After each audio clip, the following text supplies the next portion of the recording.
Hello again and welcome to Ndudu by Fafa. My name is Fafa Gilbert and welcome to my creative African cooking channel, Ndudu by Fafa, where you learn about African dishes with my own twist. Don't forget to click that subscribe button if you haven't subscribed. This channel is fun, it's educational. I'm quite cheeky. I don't take things too seriously, even though you should take things seriously. I don't know why. I won't, but if you do, that's up to you. I wonder what she's muttering over. Anyway, today on the menu I do have the classic Ghanaian and Mpoto Mpoto, which is actually made out of yam. It can be made of cocoyam and plantain as well. And Nigerians as well do enjoy this dish, and I think it's called Yam Pottage. So yes, it is the same difference. But I'll tell you what, I had to actually, grill my own fish for this recipe, because with this recipe, it's quite nice when you actually have that smoky fish flavor in it. It's simple, it's intense, and it's just delicious. So I have been visiting my local grocers for years, and I was oblivious to the fact that there was actually a fishmonger at the very back of it. When I say at the very back, it's quite obscure. I guess that's what I'm describing it that way. And it was a colleague actually at work that actually told me about it. And the fishmonger is only available like Fridays to Sundays. So I went there and I was excited. I found catfish, the barracuda, fresh crabs, prawns. I mean, so many types of exotic fishes that I loved. Red snap. Oh, so yes, I had to actually get the barracuda.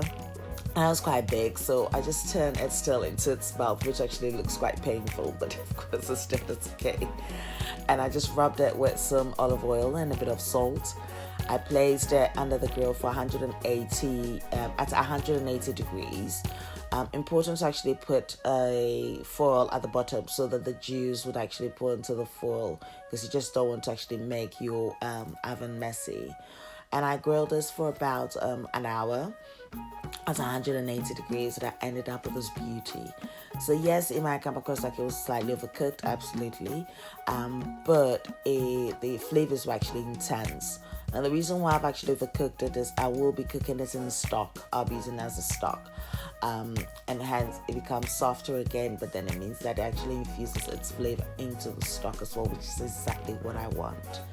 So I'm going to use half of the barracuda for this recipe, and then I'm actually using the other half for the adamatechi. So if you've watched the adamatechi recipe, this is how I actually made the barracuda. So now, yeah, I'm just peeling the skin and taking the bones off. And now, yes, let me prepare my fish for a beautiful dish.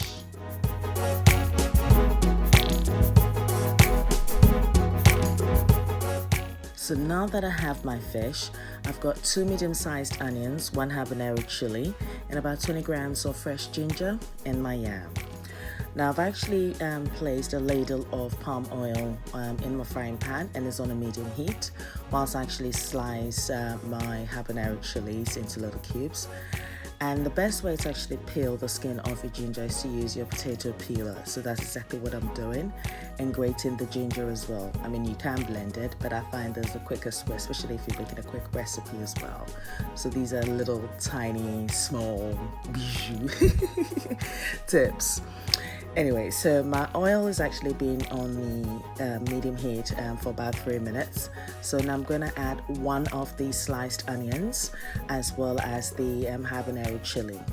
The reason is, I think I did mention when I was making my deme, is the oils that I do get in the UK, they're not as great as those at home. So I need to infuse some flavors into it. So I do fry the onions and then the chilies in there so that it actually enhances the flavor of the palm oil. I'm also going to be adding my fresh ginger and also some pieces of the fish so that it actually can infuse into it, because it's all about the infusion with me.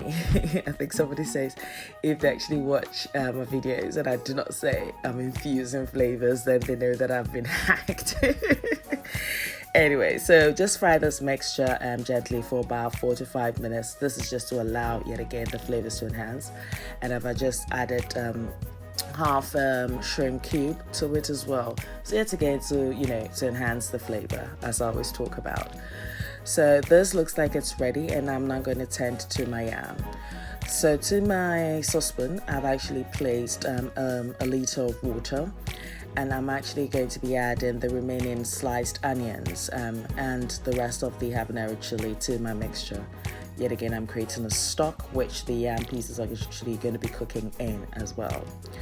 So with yam, as I've always said, yam actually is similar to potatoes, but it actually has a thicker outer skin, so it has to be sliced, obviously, to reveal the flesh. It's a little bit dense, but it's sweeter than you would potatoes. But you can use potatoes for this recipe as well. So you can get your yam in most African or Asian shops as well. And then to actually to cook this quickly, what I then do is actually cut my yam into little cubes. So I cut it lengthways, and that just allows me to cut it in cubes easily. Now, if you actually cut it into the small pieces, it means that your dish actually cooks quickly. So this is a dish that you can actually make under 20 minutes. So yeah, why not? So once you've actually got your cubed yam, wash it, because of course the skin and stuff, you just want to make sure that it's clean. So wash it till you have your clean yam pieces, and then add it to your stock. So I've got the onions and the habanero chili, and I'm actually adding the yam pieces to it. I'm going to mix everything together, and I'm going to bring this to the boil. This should take about 5 minutes for it to actually start boiling. After 5 minutes, your yam will start to boil, and at this point I'm actually adding my fish pieces. So this is where the flavor is going to be enhanced, because the fish would actually infuse its flavor into the stock as well. And I'm going to be cooking this actually for another 10 to 12 minutes at this point, because you want the yam to actually be soft. You want it to be a little bit on the mashy side, because that's the whole point of it being called Mpoto Mpoto, which is like a mashy state. But I also like the texture, so I like to leave the cubes and I like to play with it as well, and mash a little bit so it's creamy and you've got that texture of the cubes in there. So at this point, I'm actually then adding my spiced oil mixture and just rinsing that frying pan with, to make sure that I don't leave any flavors in there. And yeah, I've got everything just mixed perfectly together. So I'm going to cook this gently till it thickens up, until I actually have that beautiful pliable texture that I was talking about earlier.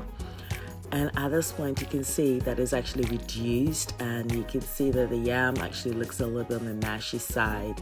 So at this point, I'm actually adding my je ne sais quoi, my shenanigans. I like to have some color involved in here.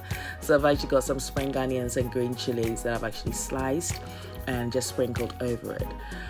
Some people would actually like it a little bit thicker than this, but I like it to be moist.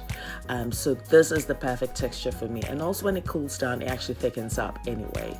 So voila, you have your Yam Pottage, your Mpoto Mpoto, your Yam Porridge here. Very easy to make. Yeah, I hope you are inspired to actually try the recipe. Now you'll find the transcript of this recipe on my blog ndudu.fafa.blogspot.com. I'll leave the link in my description box below.